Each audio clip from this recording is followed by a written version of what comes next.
ગામડાની એક એવી છોકરીની વાત કરીશું કે જેણે કેન્સરની સામે જંગ તો જીતી લીધી, પરંતુ આજે 400 કરોડ કરતાં વધારેની માલિક છે અને પોતાના 10 પ્રાઇવેટ પ્લેન છે। નમસ્કાર દર્શક મિત્રો, દરેક માણસોની જિંદગીની અંદર નિષ્ફળતાઓ આવતી જ હોય છે અને કઠિન સમય પણ દરેક માણસની જિંદગીમાં આવતો હોય છે, પરંતુ ઘણા ઓછા એવા માણસો હોય છે કે જે આ નિષ્ફળતાઓ, કઠિન સમય એ બધાના પડકારોનો સામનો કરીને આગળ વધતા રહે છે અને સફળતાની કેડી ઉપર પહોંચતા હોય છે।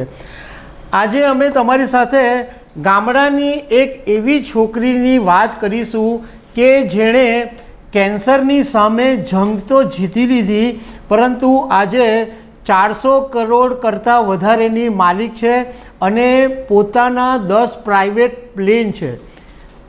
આ છોકરી સેલ્ફ મેડ યુવતી છે અને સૌથી નાની ઉંમરની રિચેસ્ટ મહિલા છે। દર્શક મિત્રો, તો આના વિશે હું તમારી સાથે વાત કરીશ।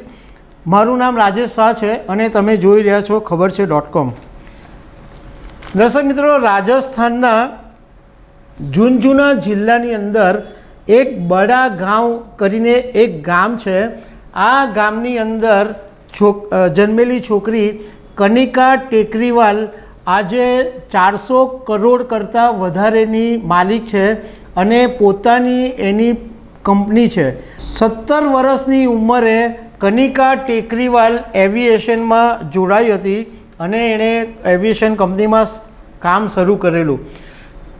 જ્યારે એણે 17 વર્ષની ઉંમરે કામ શરૂ કરેલું ત્યારે જ એણે એવું સપનું જોયેલું હતું કે એક દિવસ હું મારી પોતાની એવિએશન કંપની ઊભી કરીશ, પરંતુ તે વખતે કુદરતે એને સીધો રસ્તો નહીં બતાવ્યો। કુદરતે એક અડચણ એની લાઈફમાં ઊભી કરી દીધી અને 20 વર્ષની ઉંમરે કનિકાને કેન્સર આવ્યું। દર્શક મિત્રો, કોઈ પણ છોકરી હોય 20 વર્ષની ઉંમરે તો કેન્સર આવ્યું હોય એવી ખબર પડે તો માનસિક રીતના તૂટી જાય। ઇવન સગા સંબંધીઓ, પરિવારો પણ મનોબળ આપવાને બદલે મોરલ ડાઉન કરતા હોય। એવા સમયે કનિકાએ પોતાની જાતને વધારે મજબૂત કરી અને 33 વર્ષની ઉંમરે એ કેન્સર સામેની જંગ જીતી ગઈ, કેન્સરને હરાવી દીધું અને આજે એક મોટી કંપનીની માલિક બની ગઈ છે અને આજે કનિકાના પોતાના પ્રાઇવેટ 10 પ્લેન છે।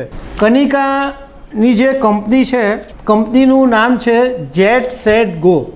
હવે જેટ સેટ ગો જે છે એ ભારતની પહેલી એવી એરક્રાફ્ટ લીઝિંગ કંપની છે જે લગભગ 1000 ફ્લાયટ્સનું સંચાલન કરે છે અને 6000 ફ્લાઇટ્સ ઓપરેટ કરી ચૂકી છે।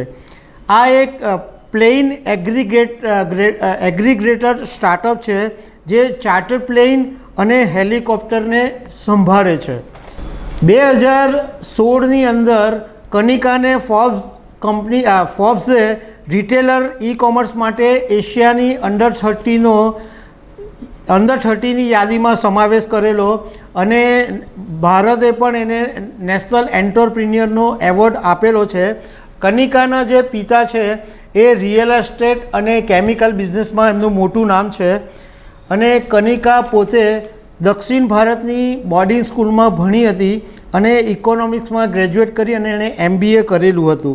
કનિકાની સૌથી મોટી વાત એ છે કે એ નાની ઉંમરની એક તો ઇન્ડિયન એન્ટરપ્રિન્યોર મહિલા છે, મેરેથોન રનર છે, પેઇન્ટર છે અને ટ્રાવેલર છે। કનિકાના હસબન્ડ જે છે એ હૈદરાબાદની જાણીતી કંપની ઓરબિંદો ફાર્માના ડિરેક્ટર છે અને એમનું નામ પી શરતચંદ્ર રેડ્ડી છે। એમનું નામ અત્યારે, એટલે જે કનિકાના હસબન્ડ છે પી શરતચંદ્ર રેડ્ડી, એમનું અત્યારે ઈડી દિલ્હીનું જે શરાબ કૌભાંડ છે એની અંદર તપાસ કરી રહ્યા છે। પરંતુ મહત્ત્વની વાત એ છે કે 33 વર્ષની ઉંમરમાં કનિકાએ લોકોને જે યંગ એન્ટરપ્રિન્યોર્સ છે અને જે લોકો કેન્સરથી પીડિત છે એ લોકોને એક પ્રેરણા આપે એવી વાત કરી છે કે કેન્સર થયા તો તમારી જિંદગી હારી નથી ગઈ, તમે ઊભા થઈને કંઈ પણ કરી શકો છો. અને આ કનિકાની પોતાની કંપની છે, પોતે કંપનીની CEO છે અને પોતે કંપનીની ચેરમેન છે. એટલે તમે ધારો તો કંઈ પણ કરી શકો છો. એ કનિકા પાસેથી આપણે શીખવા જેવું છે. તો દર્શક મિત્રો, આવી અનેક વાતો સાથે અમે તમને મળતા રહીશું. Thank you very much.